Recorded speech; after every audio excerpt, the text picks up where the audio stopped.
বন্ধুরা, নতুন ভিডিওতে স্বাগত। চলেছি খড়গপুরের পথে। আজ আবার একটি নতুন ভ্রমণ। খড়গপুর থেকে হাওড়া পুরুলিয়া এক্সপ্রেস ধরে একসময় পৌঁছালাম বাঁকুড়া। এখান থেকেই আমরা পরের দিন যাব মুকুটমণিপুরের উদ্দেশ্যে।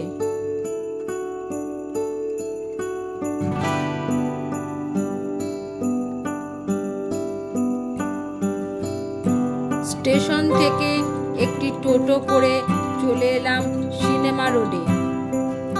এখানে চৌধুরী লজে আমাদের আগে থেকে বুকিং ছিল। এখানে ট্রিপল বেডের নন এসি ঘর ভাড়া নিল 700 টাকা।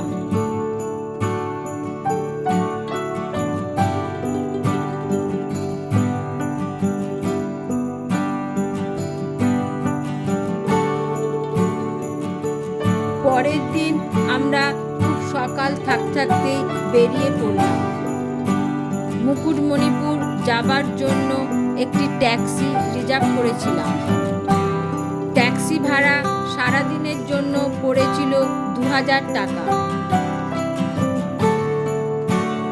তবে বাঁকুড়া থেকে মুকুটমণিপুরের বাসও পাওয়া যায়, সময় লাগে 2.5 ঘন্টা। আমরা খুব সকালে বেরিয়ে পড়েছি।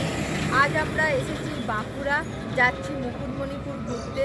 এবং মুকুটমণিপুর যাবার পথে এখানে কুয়া বাগান বলে একটি জায়গা আছে, সেখানকার চপ মুড়ি খুব বিখ্যাত। আপনারাও পারলে ওখান থেকে খাবেন।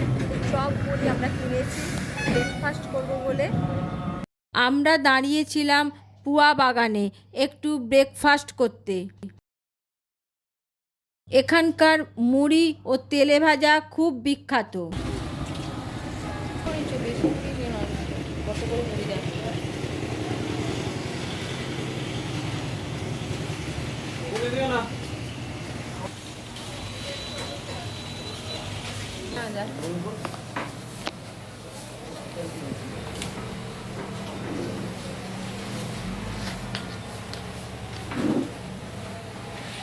পেঁয়াজ কাঁচা লঙ্কা দেবেন।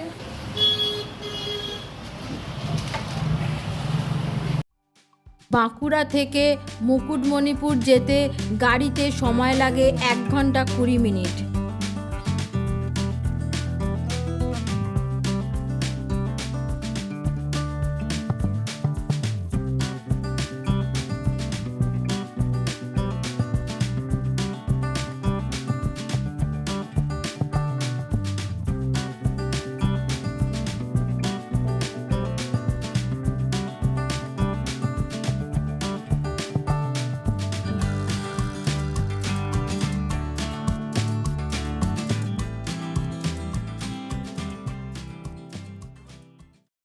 বসন্ত শেষের পথে, তাই গাছে পলাশ ফুলও ঝরে গেছে। ভালোভাবে পলাশ ফুল দেখতে হলে আপনাকে দোলের সময় এইখানে আসতে হবে। আমরা রাস্তার দুপাশ দিয়ে যেতে গিয়ে একটুখানি দেখতে পেলাম পলাশ ফুল ফুটে আছে এবং অনেকটা ঝরেও গেছে। দেখুন, কুড়িয়ে হাতে তুলে দেখাচ্ছি আপনাদের। এবং গাছেও অনেক ফুটে আছে।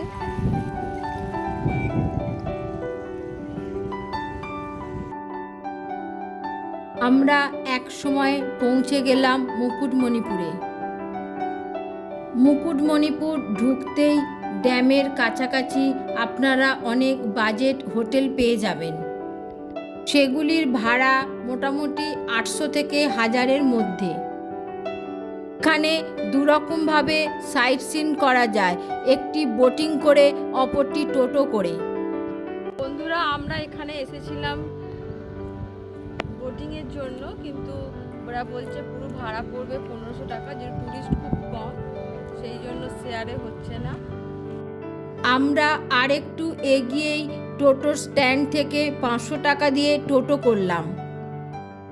দর্শনীয় স্থানগুলি অফিসের কাউন্টারের বাইরেই লেখা আছে। চলেছি কংসাবতী ড্যামের ওপর দিয়ে।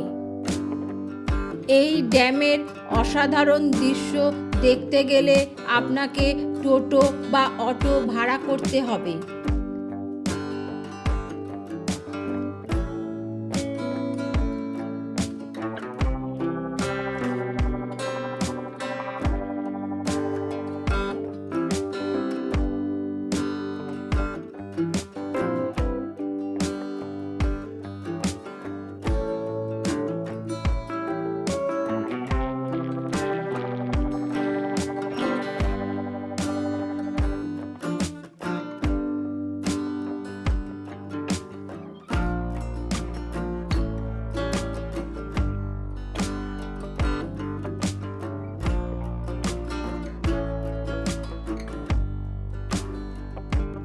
আমরা প্রথমেই চলে এলাম পরেশনাথ কালী মন্দিরে।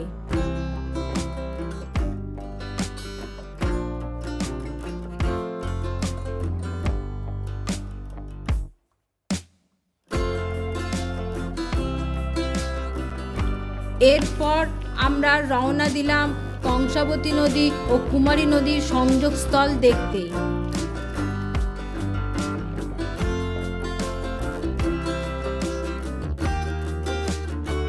আমরা এখন দাঁড়িয়ে আছি মুকুটমণিপুরের স্নানের ঘাটের কাছে, যেখানে কংসাবতী নদী আর কুমারী নদীর সংযোগস্থল দেখা যায়।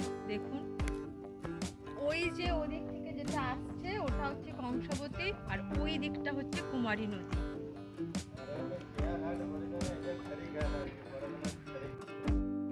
কংসাবতী নদীর ওপারেই রয়েছে দুটি পার্ক, ডিয়ার পার্ক ও সোনার বাংলা পার্ক।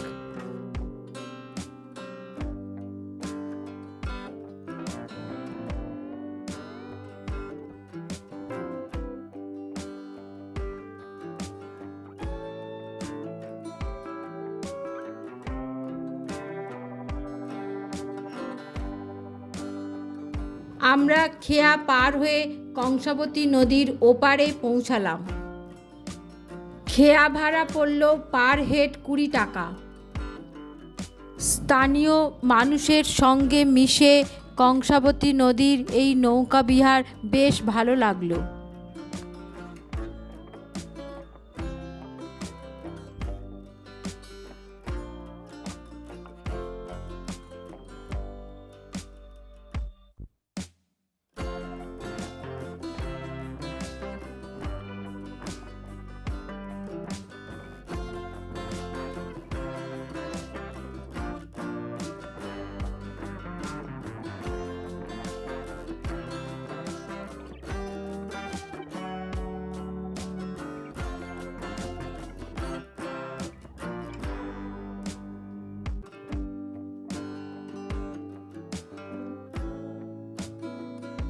তবে ডিয়ার পার্ক যেতে গেলে মোটর ভ্যানের আপ ডাউন ভাড়া 300 টাকা।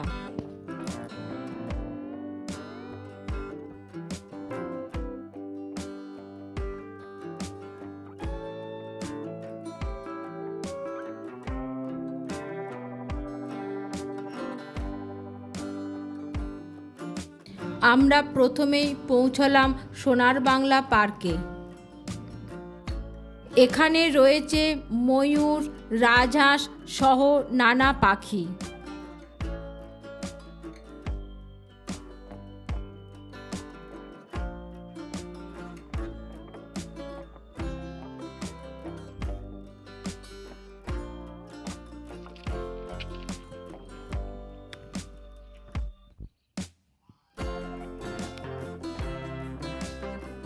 এছাড়াও এই পার্কটিতে রয়েছে সুন্দর ফুলের বাগান।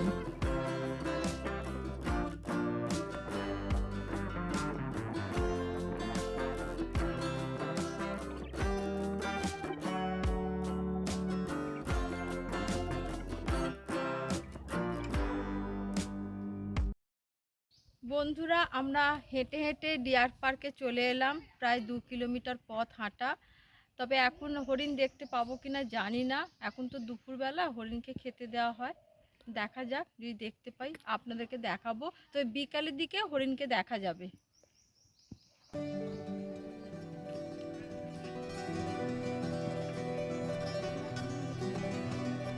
তবে ডিয়ার পার্কে হরিণ না দেখেই ফিরতে হলো। হরিণ দেখতে গেলে আপনাকে সকাল 8টা এবং বিকেল 4টে যেতে হবে।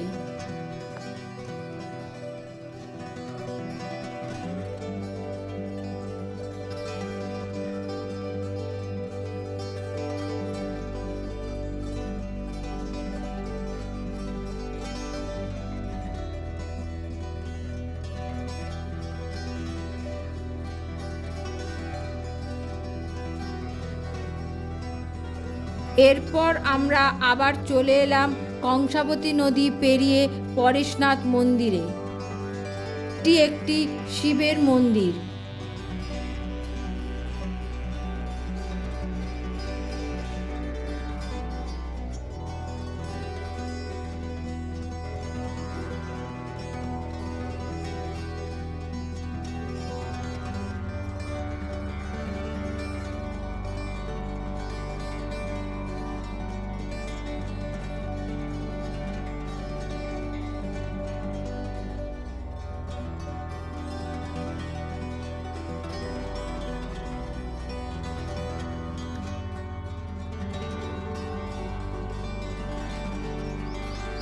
ফেরার পথে গেলাম মুসাফিরানা ভিউ পয়েন্টে। এখানে প্রবেশ মূল্য প্রতি জনা 10 টাকা। আমরা দাঁড়িয়েছি মুসাফিরানাতে এবং 10 টাকা টিকিট কাটিয়ে ঢুকলাম। এখান থেকে ড্যামটা অসাধারণ লাগছে।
ফেরার পথে আমরা হোটেলে এসে লাঞ্চ করলাম।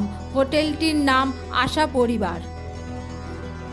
এখানে নিরামিষ থালি জনপ্রতি 100 টাকা এবং খাবারের মানও বেশ ভালো।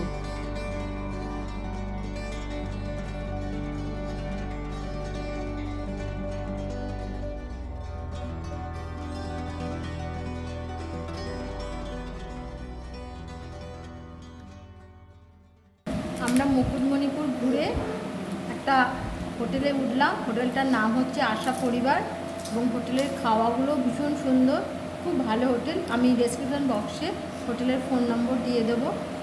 মুকুটমণিপুর দেখা শেষ করে আমরা বাঁকুড়া থেকে বিকেল 5টা 5-এ রূপসী বাংলা ধরে হাওড়া ফিরে এসেছিলাম। বন্ধুরা, ভিডিওটি ভালো লাগলে চ্যানেলটি সাবস্ক্রাইব করবেন ও শেয়ার করবেন।